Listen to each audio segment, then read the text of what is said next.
My friend won't let anyone in her house after 9:30, and I just found out why. They're the happiest couple that I've ever met. Like, if you didn't believe in love, this couple would make you believe in it. But one evening, it all came crashing down. I arrived at JC's house at 5 p.m. sharp. She is obsessed with time, always wondering why someone's a minute late or a minute early, as if she's a detective and you're in her interrogation room. But before I get into what happened, let me tell you a little bit about JC. She's got pitch black hair, a nose ring, wears dark clothing. She's the type of girl that has pumpkins sitting out in the beginning of September. And she's super welcoming. Actually, the rug on her front door reads, "Leave now." So tonight I was going by her house because me and her had planned a movie night. But we had to start the movie night at 5 because she never lets anyone in her house after 9:30. As soon as I walked into her house, I immediately smelled cinnamon cookies. I was hoping they were for me, well, for us. But JC just brought in a big bowl of popcorn and some drinks, which was fine. I certainly wasn't going to complain and lose her trust for the next 2 decades. Then the movie ended. We thought Halloween 2 was okay. While JC went upstairs to find another movie, I decided to give myself a tour of the house. And here's when things started to go wrong. I was just glad she was willing to watch another movie and that she was letting her friends back into her life. She hadn't really been social since her and Tyler broke up. No one knows what happened between them, just that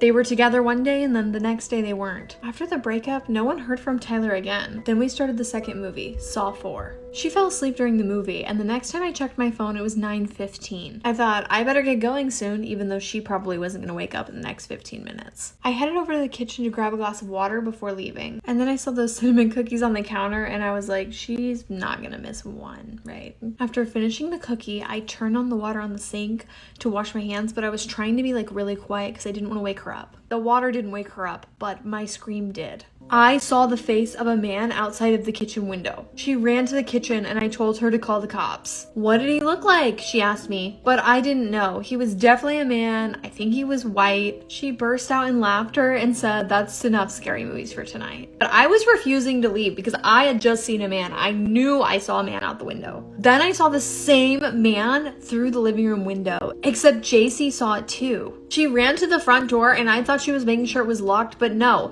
she was making sure I didn't look through the peephole. I ran up to her and yelled, "Move! We need to be able to identify this guy for the police." Confusion hit me. Why won't you move? She broke down and started crying. At this point, I could tell that she had basically given up. She was hiding something. She said, "You know that old woman that me and Tyler visited?" Now, let me just preface this.